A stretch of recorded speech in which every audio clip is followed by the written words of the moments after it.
मराठा आरक्षणासंदर्भात सदावर्ते यांच्याकडनं आवाहन देण्यात आलेलं आहे। 10% आरक्षण जे राज्य सरकारकडनं देण्यात आलेलं होतं त्या संदर्भात आव्हान दिलेलं आहे। नेमकं या संदर्भात काय भूमिका आहे हेच आपण जाणून घेणार आहोत। माझ्यासोबत आहेत अजय बारसकर सर, आपण त्यांच्याशी बातचीत करूया। काय सांगाल, काय नेमकी भूमिका आहे ह्या जे आव्हान दिलं आहे त्या संदर्भात? नाही, सदावर्ते हा टोकाचा मराठाद्वेषी माणूस आहे।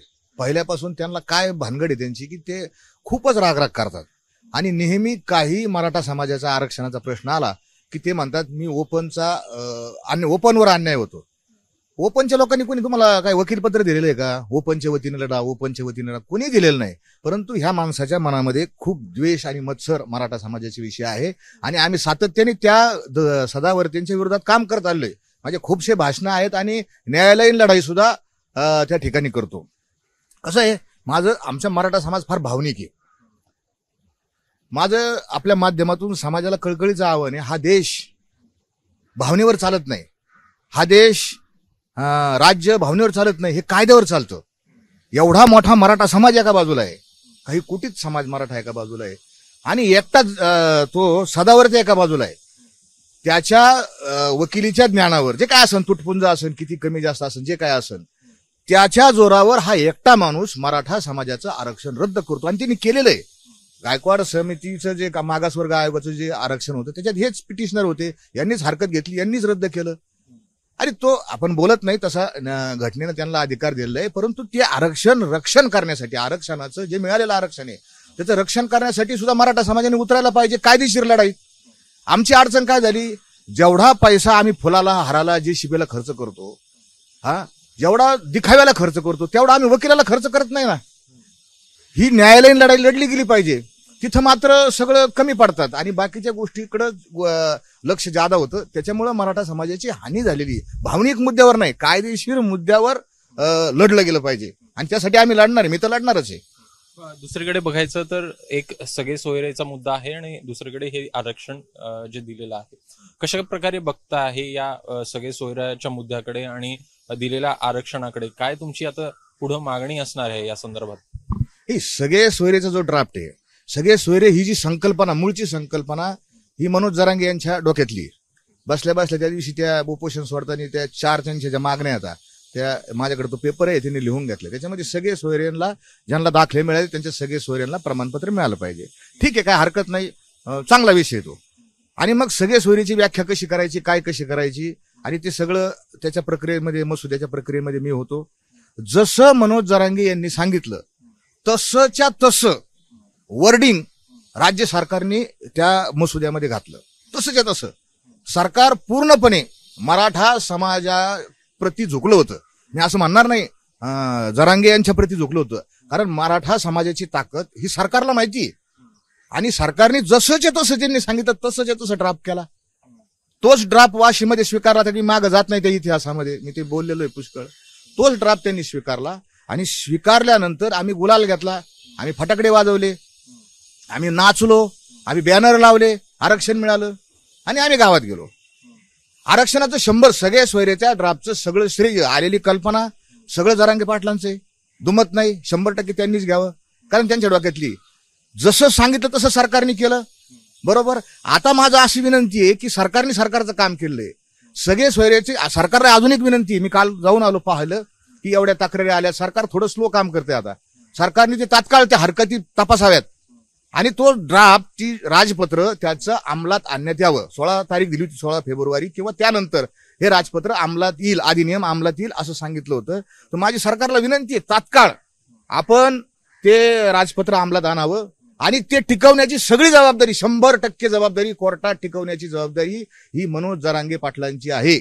त्यांनी ते सगळे सोयरेचा ड्राफ्ट हा त्यांनी कोर्टात टिकवावा, कारण त्यांनी तो अभ्यास करून, तुम्ही वाशीचं भाषण काढा, ऐका तुम्ही वाशीचं भाषण, त्याच्यात त्यांनी सांगितलं की मी सगळे वकील बोलवतो, माझे अभ्यासक बोलवतो आणि अजूनही कुणी या, सगळेजण आपण विचार करू, अर्धवट ज्ञान लय बेकार, गैरसमज असतो वगैरे वगैरे भाषेत ते बोललेत आणि त्यांनी तो स्वीकारलेला आहे, श्रेय त्यांनी घेतले आणि टिकवण्याची ते जबाबदारी सुद्धा 100% जरांगे पाटलांची आहे, त्यांनी ती स्वीकारावी। दुसरीकडे बघायचं तर मोठ्या प्रमाणात टीका जी आहे ती तुम्ही त्यांच्या इतर गोष्टींवर होताना बघायला मिळाली होती। या गोष्टींवर जरी तुमचे काही मतभेद नसले तरी कशा प्रकारे बघता आहे जे आधीचे 2 उपोषण आहेत ते सीएमच्या हातून सोडवण्यात आलेले होते, जे तिसरं उपोषण आहे ते एका महिलेच्या हातून सोडवण्यात आलेलं आणि खूपसे जे चित्र आहेत व्हायरल होताना आपल्याला बघायला मिळतात. कुठेतरी भावी आमदार आहेत किंवा दुसरा मुद्दा बघायचा तर अनेकदा असे आरोप होताना दिसत आहेत की कुठंतरी त्यांचे जे खालचे लोक आहेत त्यांच्याकडनं कुठेतरी पैसे घेतला गेल्याचे आरोप होतात. याकडे कशा प्रकारे बघता आपण? नाही, कसं आहे माहितीये का, मी मुळात मराठा समाजाचा आहे. मराठा समाजाला आरक्षण मिळावं म्हणून मी 2006 पासून लढतोय. मूळ प्रश्न माझ्याबद्दल एवढा मोठा संभ्रम समाजामध्ये तयार झाला आणि ते करण्यामध्ये जरांगे पाटील पण कारणीभूत येतं की मी मराठ्यांच्या विरोधी आहे, मराठ्यांच्या विरोधी आहे. मी विरोधी तर नाहीच, काम करतोय, त्यांच्याबरोबर काम केलं, अनेक काम केलं. पण हे सगळं करत असताना नेतृत्वामध्ये परिपक्वता पाहिजे. माझा हा नेहमी आग्रह राहिलेला आहे. आपण छत्रपती शिवाजी महाराजांचं नेतृत्व पाहिलं आणि परिपक्वता नाही, कायद्याचं अज्ञान आहे, अहंकार आहे, श्रेयवाद आहे, मनामध्ये जाती जातीमध्ये काय म्हणजे कोणीतरी सांगतंय, अंतस्थ उद्दिष्ट वेगळा दिसतं आम्हाला. आणि या सगळ्या याच्यामुळं आणि फटकळ तोंड, कुणाला काही बोलायचं, हे असं चालत नसतं नेतृत्वाकडं. खरं आमचे भांडणं मी तर म्हणलो माझ्यावर आरोप केला गेला, माझे तर बाकीचे ते बलात्कार विनयभंग आरोप तर ते साफ झूट ठरले गेले कारण ते कोणी स्वीकारले नाही. परंतु एक आरोप माझ्यावर करण्यात आला की तुम्ही सरकारकडून पैसे घेतले, 40 लाख रुपये घेतले. मी त्या दिवशी सांगितलं मी आत्ता नार्को टेस्ट द्यायला तयार आहे. मी जर पैसे घेतले असतील तर माझी ओपन चिरफाड करा सगळी, मी यासाठी नेमा कशालाही सामोरं जायला तयार आहे. माझा जो प्रहार होता, माझा जो आघात होता तो त्या दुर्गुणांवर होता. हा, आणि मग भावनेच्या भरात येऊन आपण कुणालाही काही शब्द देता, अनेक गोष्टी घडलेल्या आता मला आता या ठिकाणी आणता येत नाही. म्हणजे 2 उपोषणं आपण पाहिलं की ही ताकद मराठा समाजाची, की 2 उपोषणं मुख्यमंत्र्यांच्या हस्ते. देशाच्या इतिहासात असं घडलं नाही की एखाद्या राज्याचा मुख्यमंत्री एखाद्या छोट्याशा गावात जातो आणि तिथं त्या निवेदन जर घेऊन गेलो ना कलेक्टरकडं, तर ते कलेक्टर उभा राहत नाही, उठून खाली बसूनच ते आपल्याला मग ते असा फोटो द्यायचा आणि ते काढायची. इतकी वाईट परिस्थिती. राज्याचा मुख्यमंत्री एकदा नाही 2दा जातो.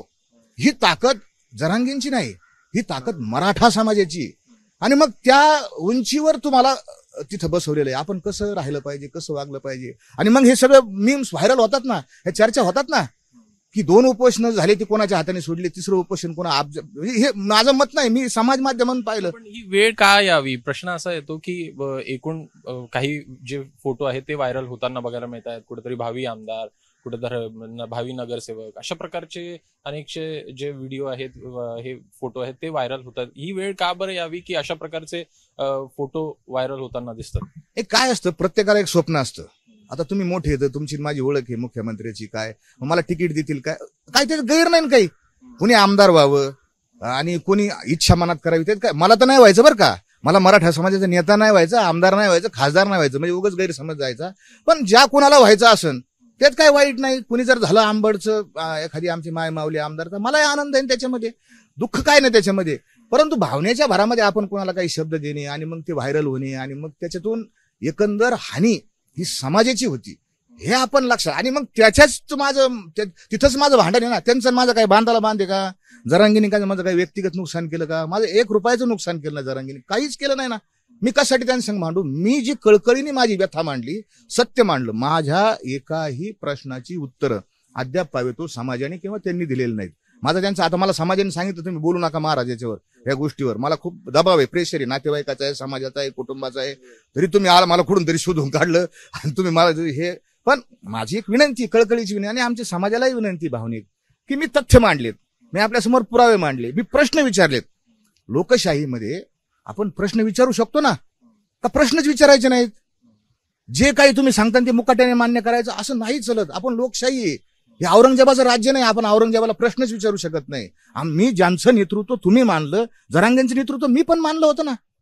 आणि मग मला जर काही वाटलं तर मला प्रश्न विचारण्याचा अधिकार आहे. आम्ही त्याच्यामध्ये काम केलंय म्हणून आम्ही प्रश्न विचारले, बाकी काय नाही. आणि हे हे हे थांबलं गेलं पाहिजे. ह्या सगळ्या गोष्टी, व्हायरल गोष्टी थांबल्या गेल्या पाहिजे.